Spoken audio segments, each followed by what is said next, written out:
Welcome to Rocking with Nostalgia. Today we're going to jump into talking about some retro games that I loved but everyone else seemed to hate.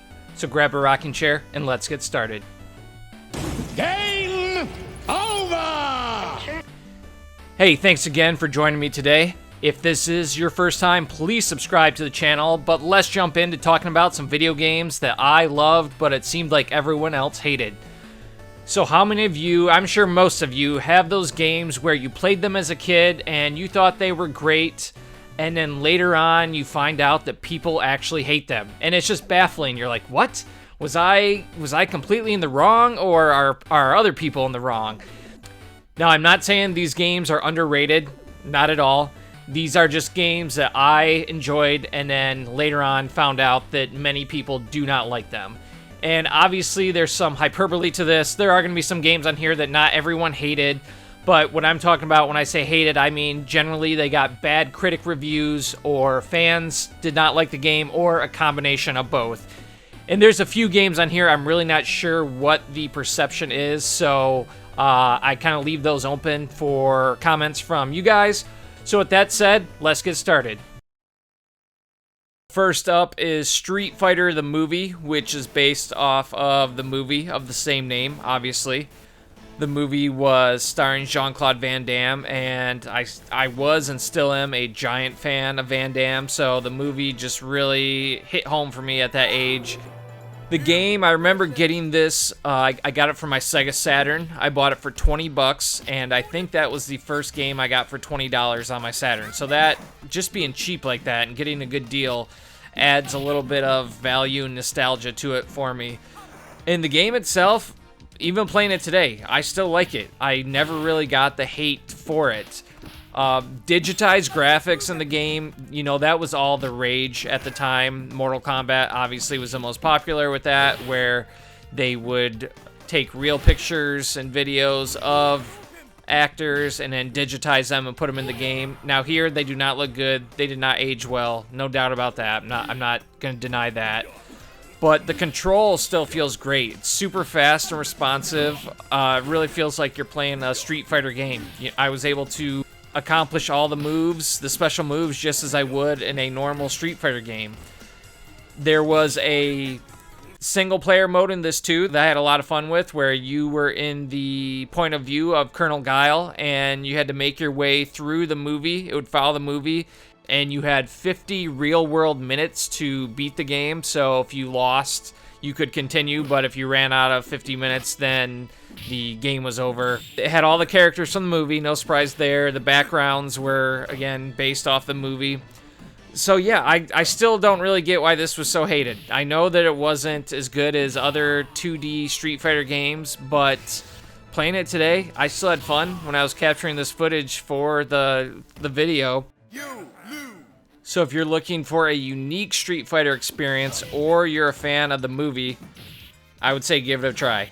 You'll probably have a good time.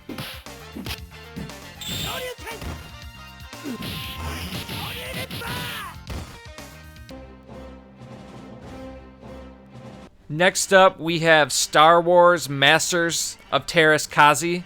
I think that's how you say it. I still, even to this day, I'm not quite sure how you pronounce it, but this game I got for Christmas '97, and it was an absolute dream come true.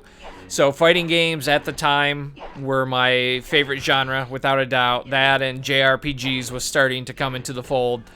And then you mix that with my favorite franchise at the time, and you have a game that I was incredibly pumped about. And this was before the prequels. So for those of us who grew up in the 80s, you know, we only had the original trilogy, and there wasn't all this other Star Wars. At least there wasn't as much other Star Wars merchandise and memorabilia and so on. So I would take whatever I could get. I owned every single Star Wars game on PlayStation. I thought the presentation at the time was incredible. I thought it had excellent graphics. The character voices were good. This was the first time, at least games that I played, there might have been some other ways to do this, but lightsaber versus lightsaber. You could have Luke versus Vader, and it was so epic. So at the time, living in my bubble too, I remember GamePro gave this almost a perfect score across the board. So I thought it was excellent. And seeing this review, I thought everyone thought this was an amazing game. And it wasn't really until probably it's probably been 15 years or so now, but then I found out that people really hated this game. So a lot of the complaints were these sluggish controls. And I totally understand where they're coming from. Playing it today, the controls are not very good at all. I feel like I'm doing the exact same move multiple times, and one time it will work, and another time it doesn't. So I get that. The presentation I loved before looks kind of messy now. The polygon graphics, they're not quite there. But is it as bad as people say and as reviewers say? I usually see it on lists of all-time worst games. I don't know. I don't know if it's that bad, but it's not one you need to go back to. I'll say that. Even if you're a big Star Wars fan, you're probably going to pick it up for maybe a half hour, and then you'll be done with it. I captured the game footage. It wasn't like I had this desire to go back and play it more after I was done with that. So even though it was Star Wars, even though it was a genre that I loved, not a very good game, and I understand why people weren't too fond of it. You lose.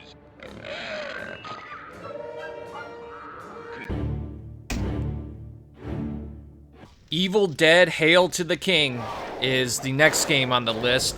This was another one that I got for Christmas. This would have been the year 2000, and I got it on the Dreamcast. Again, what more could I want in a game? Evil Dead and Army of Darkness, some of my all-time favorite movies, and now we're getting a video game form of this. And it was copying Resident Evil, basically, so the pre-rendered backgrounds, the fixed camera angles, the limited supplies and limited ammunition, tank controls, and so on. So I thought this was a match made in heaven. The story took place about a decade after Army of Darkness, so I felt that this was a sequel, which was incredible to me. We weren't getting sequels on screen, so I'd take the next best thing, which was a video game. And the game does push the story very well. It has quite a few cutscenes in it. They do a good job of setting the story. It has Bruce Campbell back for it, which is awesome, and having him just adds to the authenticity of it. I thought the atmosphere was super cool. It's really freaky. Deadites pop up all over the place and just come out of nowhere. I thought the graphics were great at the time.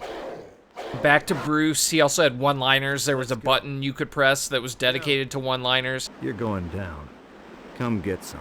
Playing it today, it's like a lot of the Resident Evil style games with those tank controls. They can be kind of difficult to control, to get around. There are lots of enemies that pop up out of nowhere, so it seems like you're constantly fighting, but again, you have limited supply, so really you're constantly running. Again, this is one that got terrible reviews at the time, and it's one that I see on lists of the worst games of all time, and I disagree with that. It's clunky, not great controls, but is it that terrible? No. Is it worth playing today? I would say if you're a super Evil Dead fan, or you just like going back to old Resident Evil style games, yes, go for it. If I remember correctly, it had a short playtime, so you can get through it pretty quick. If you're not a fan of the series or the genre, no, I would skip it. The clunkiness of the time is going to be a turnoff. But again, it's a game that may not be the best, but I definitely don't think it's one of the worst of all time.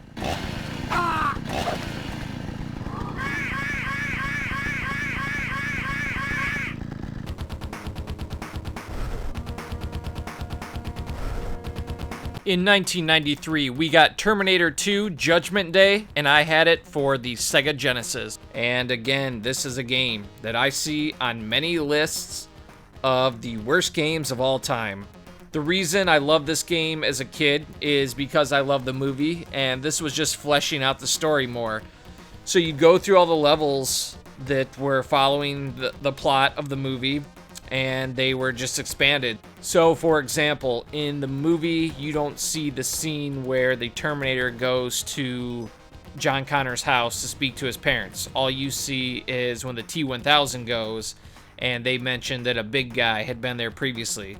So this game shows you as the Terminator going there and finding out where he's at, where John Connor's at. So things like that. And again, it's going to cover all the locations of the movie. So you start out at the bar. Next is Connor's house, and then on to the mall, and then so on. Between levels, to get to different locations on the map, you ride the motorcycle, which I thought was absolutely cool. At the time, I thought the graphics were fine. They're not the most detailed in the world, but they accomplished what they were supposed to do. You know, I knew what character was which. I thought they conveyed the scenes of the movie very well. They had different stills and text in between each level explaining the story more, so I thought that was nice.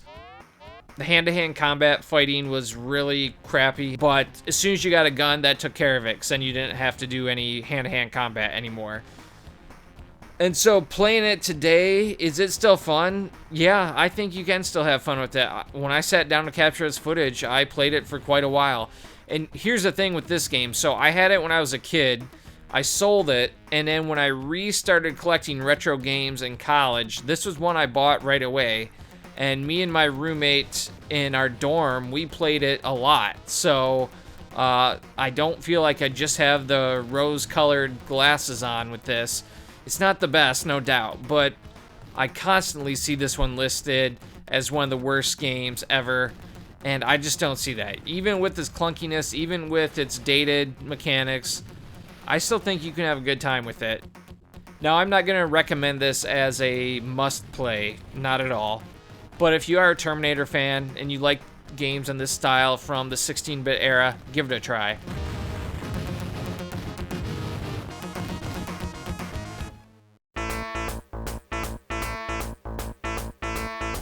Now we're talking about Hard Driving, which came to the Sega Genesis in 1990.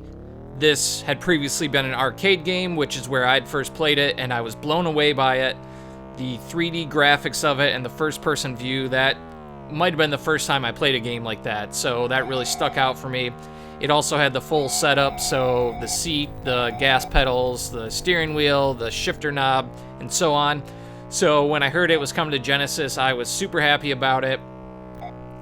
But even at the time when I first got it, I didn't really like it at first. It definitely felt super slow. The frame rate is notoriously bad in it, and even then I could tell that it wasn't the smoothest game. The control, I was not a fan of. It was the first racing game I really remember where I had to actually take my finger off the gas button. Normally I was used to not having to use the brake or taking my finger off the gas button. So that was new, but over time I got used to it and I really enjoyed it.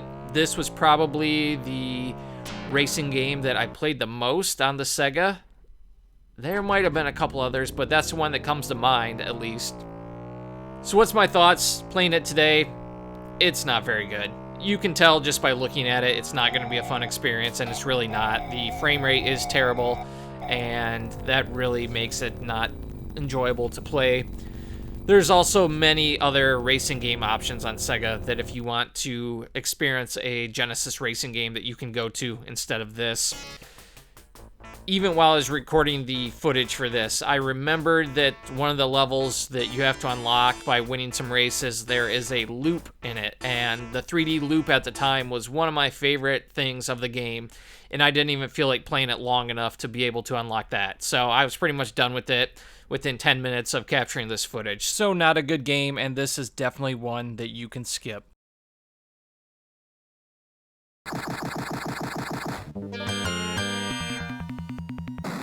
Next up, we have Pit Fighter. This game was incredible when I was a kid.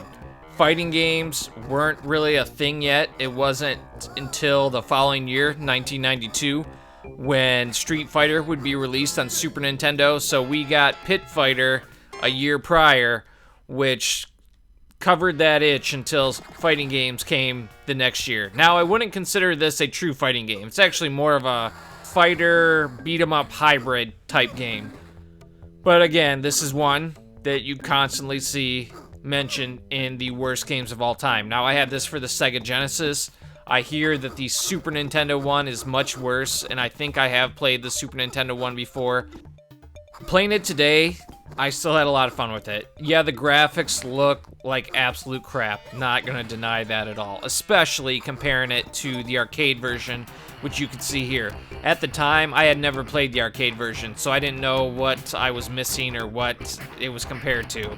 You have 3 different characters you can choose from, and each one of them does feel very distinctive with their individual fighting style.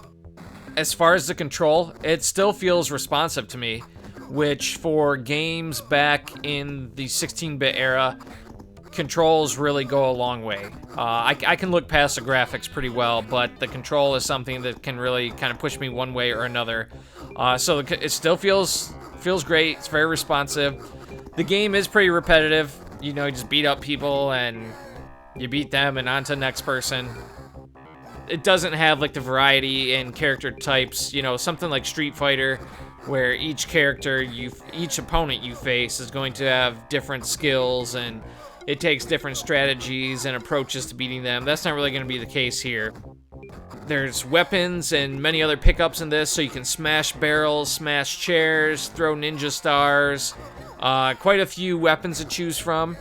There's also these challenge rounds where you just fight a carbon copy of yourself and you have to knock down the opponent 3 times, and that's how you win.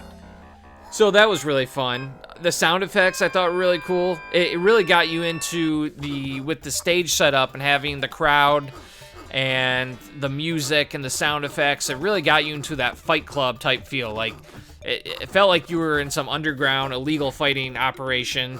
So I thought the immersive factor of it was really fun. So would I play this today? This one, yeah, I think it's fun. If you get a chance to play the arcade game, I'd definitely go for that one, because that one it's freaking awesome. But again, capturing this footage, I picked it up and I played it for quite a long time.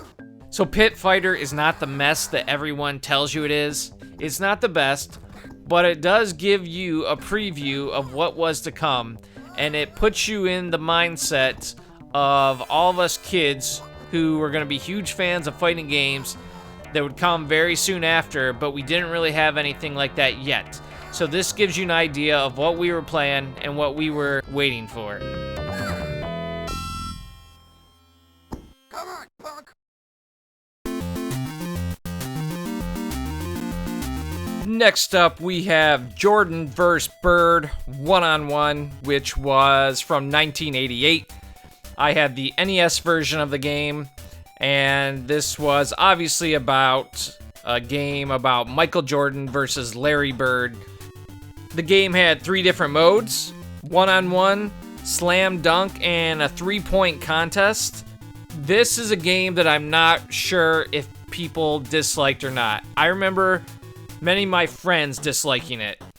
And a lot of times I think that's because it's tricky to figure out what to do in the game, especially the slam dunk challenge. So I think a lot of people wrote it off because of that. I tried to look up some reviews for this, and the only one I found on Wikipedia was for the Sega Genesis version of the game, which was on a list of the 10 worst Sega Genesis games of all time. It was number 7 on that list. So I'm thinking this game was pretty hated. However, it is a blast to play. We know with sports games, a lot of sports games are hard to go back to. Some are a lot of fun. There's still a lot of great ones, retro ones, but some they can be challenging to go back to. The 1-on-1 mode is fine. Jordan is going to be more of a dunker. Bird is going to be more of a long-distance shooter. So pick your player based on what you think you'd like to do more. But what really stands out is going to be the slam dunk contest and the 3-point contest. So the slam dunk contest, you have quite a few different dunks that you can choose from. And then you have to go out there and try to accomplish these dunks. And now this is challenging because it requires some good timing as far as button presses. You have to run the correct path on the court to make it work. And you really need to make sure everything's in line or it's not going to work. So again, I know this threw off some people. So I would, if you wanted to play this today, I'd look up some videos on YouTube, or you could ask me if you wanted to see when you should be doing what to accomplish the dunks. The 3-point contest was also amazing. You would jump with the A button and then B to release the ball, and you have to do that sequence at the correct timing and at the correct point in your jump to make the baskets. So you got to get that sweet spot down. This was also, like Terminator 2, one that when I started recollecting retro games in college, I bought this, and me and my roommate used to play this like crazy, and he absolutely loved it too. So with that being said, I'm pretty sure the reason it was on these lists and the reason a lot of my friends didn't like it at the time was because of how challenging it was to figure out some of these controls and how the game actually worked. So, if you can figure out the mechanics, I think you are in for a good time with a unique sports experience with two of the all-time greats.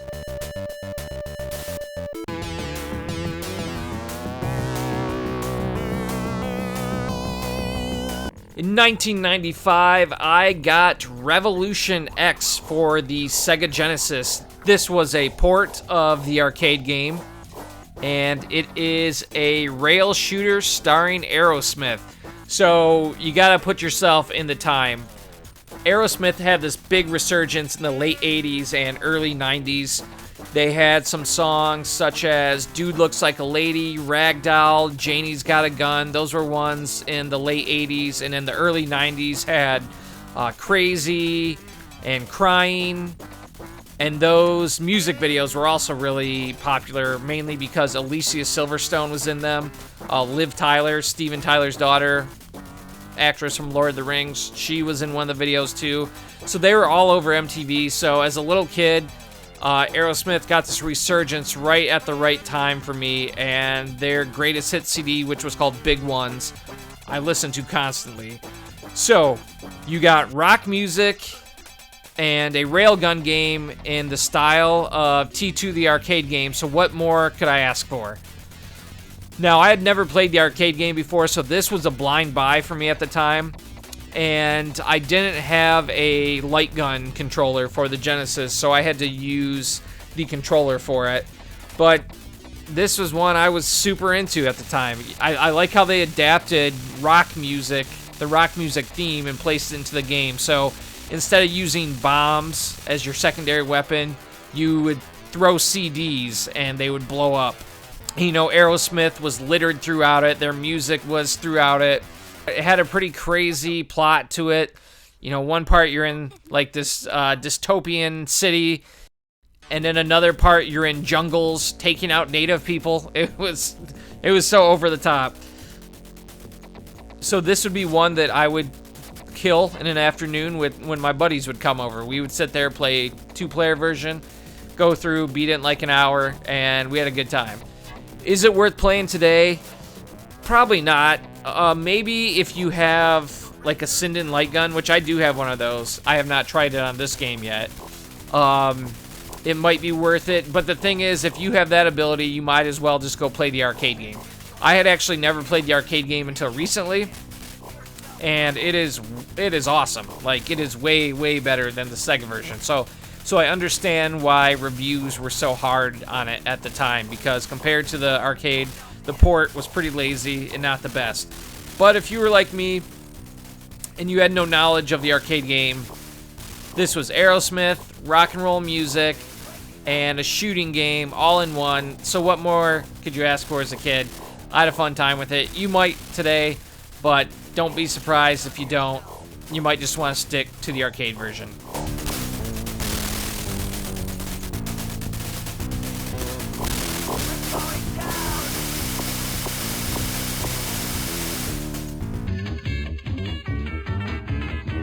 I'm going down south, I'm gonna have myself a time. 1999, I bought South Park, the first-person shooter game for the PlayStation.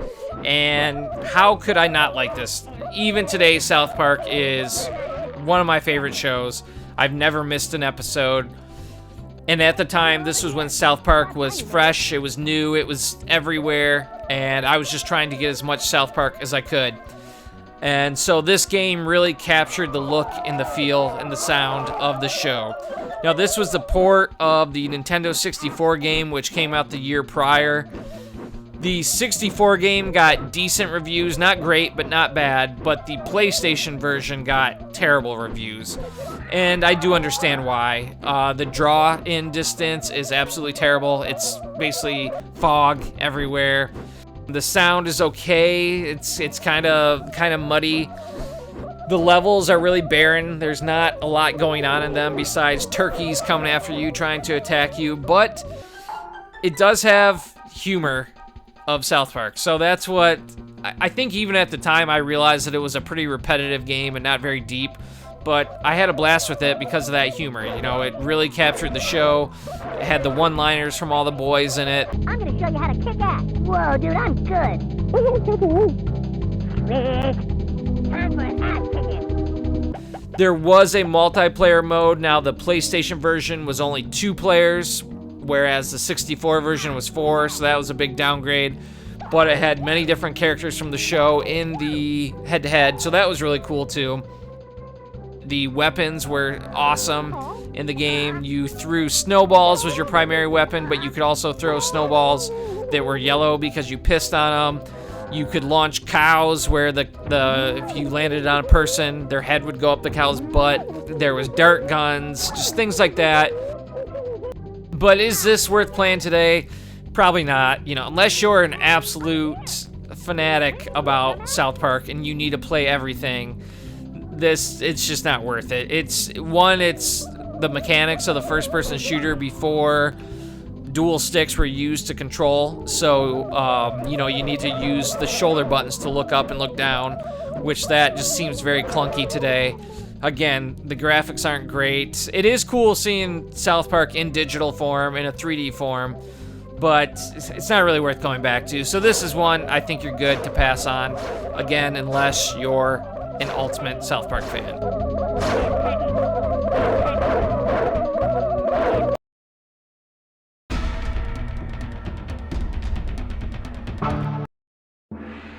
And last up, we have another fighting game. Obviously, fighting games were very important for me, but this is Mortal Kombat 4.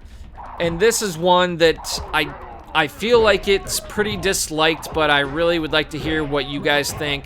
I remember at the time it kind of got middling reviews, not great, but not terrible. But I just feel like this one always kind of had a negative connotation around it. People always talked about this was an example of 2D games that turned out bad in 3D, and I always disagreed with that.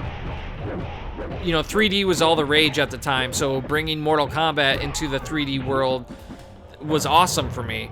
I thought the graphics were great. It was still a fast and responsive game. The special moves still worked just as well as they did in the 2D games. The controls were tight. Seeing the returning characters in 3D was great. The new characters they brought in were cool. Stage fatalities in 3D was awesome. The pit, especially the pit, seeing your guy when you were waiting to continue, seeing your guy fall and get closer and closer and closer to the ground. That was awesome. The game added weapons, too, for everybody, so that was a new element that was new for Mortal Kombat at the time, and I thought they executed it pretty well. There was a big variety in the weapons, so it really made you want to try out multiple characters. So I thought the transition from 2D to 3D went well. And another thing we should talk about is the fatalities in it, which, again, seeing them in 3D was just spectacular. And I specifically remember Quan Chi's fatalities. So I got this game for Christmas '98, and for the afternoon, we would usually have the bigger family over. So we had quite a few people over, and in the living room, we had to put another dinner table since we had too many people. So half of us would be eating in the living room. And I got done really quick, and I started playing Mortal Kombat, and I kept repeatedly doing Quan Chi's fatality, which is still one of my favorites, where he rips off their leg, the opponent's leg, and just starts beating you down with your own leg, and blood is going everywhere. And eventually my dad got pissed off at me, and he's like, you gotta stop playing that. You can't play that. It's too bloody. People are gonna throw up. So that has just been in my mind forever. in my head, this game is not remembered very positively, and I feel like the developers weren't happy with it either, since this was the only mainline Mortal Kombat title to be developed during the PlayStation 1, Nintendo 64 generation, and it wasn't until in 2002 when Deadly Alliance was produced for the PlayStation 2. It took that long to get another Mortal Kombat game, so I feel like they really wanted to get it right because they weren't happy with Mortal Kombat 4. But, like I said, I enjoyed it. I still think it's a lot of fun today. However, Mortal Kombat's had a lot of great games over the years, so I don't know if you need to go back to it. If you're a very enthusiastic Mortal Kombat fan and you want to try out everything, then yes, go back to it. However, with the last few years, we've had quite a few great 3D Mortal Kombat games. My favorite was Mortal Kombat 9, aka just called Mortal Kombat. That was during the 360 era. That's one that I would try if you want to go back and kind of get that retro feeling with it, because it is a remake, basically a reimagining of the first 3 Mortal Kombat games. But if not, if you want to go back and see the first 3D Mortal Kombat game in action, give Mortal Kombat 4 a try. Sub-Zero wins. Fatality. There's the video. Let me know what you thought. Were those games that you think are absolute trash like a lot of people do, or did you have a soft spot for them? And also let me know some suggestions of games that you really liked that you found out that other people were not fond of. So with that, I hope you liked the video, I hope you subscribe, and I hope to see you next time.